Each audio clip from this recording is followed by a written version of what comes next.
16 September 2018. Saya terima nikahnya Anindya Kalesa dengan mas kawin tersebut dibayar tunai. Sebuah kalimat yang menjadi penanda awal kehidupan baruku terucap lantang dari dalam mulut pria di sampingku. Tak kusangka kata-kata sederhana itu terdengar jauh lebih romantis daripada gombalan yang tiap hari ku dengar. Apa aku sudah mengira hal itu akan terjadi? Tentu saja tidak. Bahkan kupikir tidak mungkin perempuan biasa sepertiku bisa bersanding dengan lelaki hebat sepertinya. Namun, kini dia akan menjadi orang pertama yang kulihat tiap pagi kala baru membuka mata. Angga menoleh ke arahku sembari tersenyum manis. Bisa kutangkap sorot penuh kelegaan dari mata coklat terangnya setelah melawan rasa tegang sejak tadi pagi. Bisa kurasakan telapak tangannya yang dingin saat menggenggam tanganku yang mulai berkeringat. Aku ingin sekali memeluknya erat, tapi tidak mungkin kulakukan di hadapan banyak orang yang mulai bersiul menggodaku dari tadi. Selamat ya Nindi. Moga anak kalian mirip ayahnya ya, biar ketularan darah bulenya. Asik nih, udah gak tidur sendirian lagi. Teman-teman kuliahku dulu mulai bersahutan, sembari bersorak senang, seakan sedang menyaksikan konser. Hanya ada beberapa yang kulihat sedang menghapus lintangan air mata kebahagiaan mereka. Ibu, ayah, dan seorang wanita berambut pendek bergelombang yang mengenakan gaun bersanding sepatu kets. Nindi! Clara memelukku erat saat datang ke arahnya, sembari lanjut menangis membasahi gaun putihku. Apa sih? Kok rasanya lo bakal pergi jauh ninggalin gue? Ucapnya terisak. Mirip anak kecil yang akan ditinggal pergi oleh sang ibu. Dialah wujud si wanita bersepatu kets yang ku maksud. Baik kita kan tinggal sekota, masih bisa sering main kok. Awas aja kalau si bule ngerarang-rarang kamu main sama gue. Aku pun tertawa, sembari menepuk-nepuk punggung Clara yang semakin histeris. Clara memang selalu sinis kepada Angga. Bukan karena benci, dia hanya cemburu karena merasa aku akan direbut dari sisinya. Sahabatku itu memang spesial. Bisa dibilang, dia tinggal di dimensi berbeda. Tapi tenang aja, dia manusia biasa kok. Hanya saja memiliki anugerah berupa kemampuan dan karakter yang tidak biasa. Sejak dulu, Clara tidak pernah bisa akrab dengan banyak orang. Atau mungkin dia yang tidak mau. Dia sangat pemilih dan sulit untuk percaya pada orang lain. Saat ini, hanya aku satu-satunya sahabat yang dia miliki. Meski sebelumnya, aku termasuk ke dalam golongan orang yang tidak menyukainya. Tapi, suatu hal membuat kami akhirnya menjadi semakin dekat. Hingga tanpa disadari, kami terlanjur saling bergantung satu sama lain hingga saat ini. Clara masih menempati posisi sahabat nomor 1 sebelum akhirnya Angga datang dalam hidupku. Pertemuan tak disangka itu membuatku menyadari bahwa masih ada sosok menakjubkan yang mampu membuatku terkesima saat mendengar kisah hidupnya. Bagi Angga, aku adalah keluarga satu-satunya di Jakarta. Dia yatim piatu sejak kecil. Tapi untunglah masih ada om dan tantenya yang mau repot-repot datang dari Lampung. Lo jangan galak-galak dong sama Angga. Sekarang kan dia udah resmi jadi suami gue. Berarti jadi kakak ipar lo. Bodoh amat.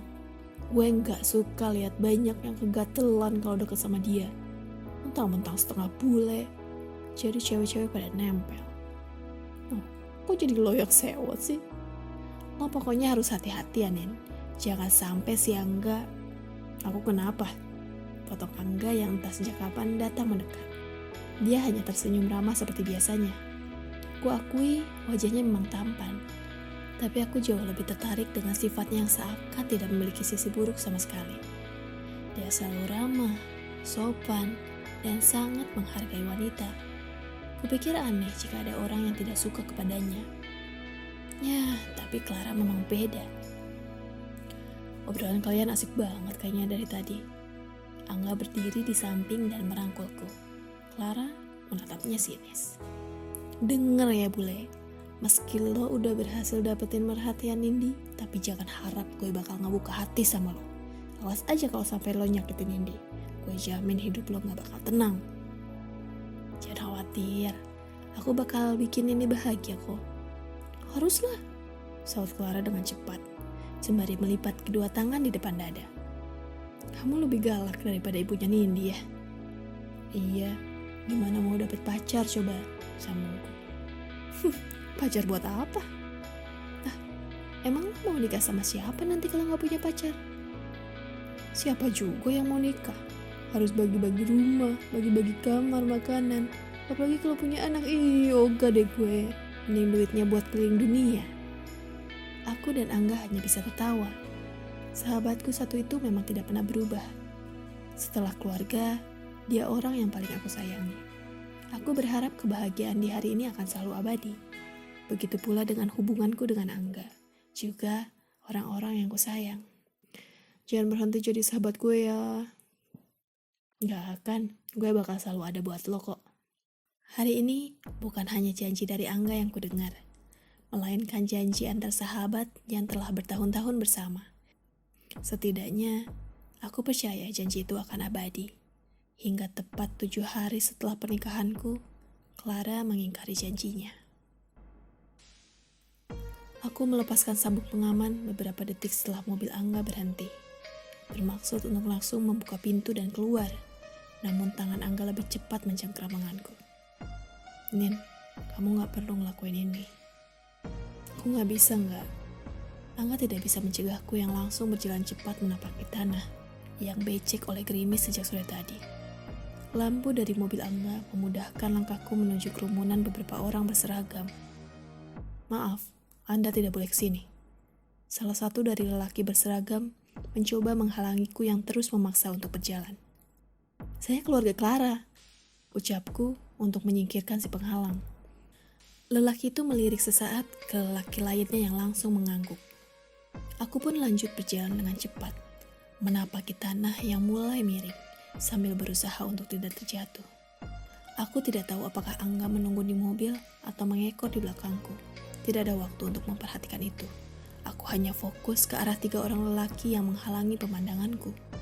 Aku bahkan sedikit mendorong lengan mereka agar menyingkir. Padahal aku tidak sedang menuruni tebing terjal, tapi kakiku bergetar hebat hingga membuatku hampir terjatuh. Aku bahkan tidak pernah menyangka akan bertemu dengan Clara di tengah keadaan seperti ini. Tubuhnya tergeletak di tengah lahan kosong yang hanya dipenuhi dengan pohonan, beralaskan rumput hijau yang seharusnya sudah berubah merah. Kegelapan malam membuatnya tidak terlihat jelas, namun mataku masih bisa menangkap baju Clara yang basah bukan karena hujan. Matanya terbelalak, tepat memandang ke arahku tanpa berkedip. Mulutnya menganga, seakan sedang berusaha keras untuk mengucap selamat tinggal. Aku mendengar suara Angga dekat sekali di belakang tubuhku. Kurasakan juga tangan hangatnya menyentuh bahu dan langsung menyerap seluruh energi hingga membuat pandanganku kabur. Setelahnya, aku tidak tahu apa yang terjadi. Hanya sayup-sayup terdengar jeritan seorang wanita yang kian mendekat. Sebelum ini, aku dan Clara seringkali membicarakan hal-hal buruk yang mungkin datang setelah menikah. Namun, dari semua hal menyedihkan yang bisa terjadi, tak kusangka ini akan menjadi yang pertama, yang mungkin tak akan pernah bisa kulupakan selamanya. Terkadang, hidup bisa jadi setega ini.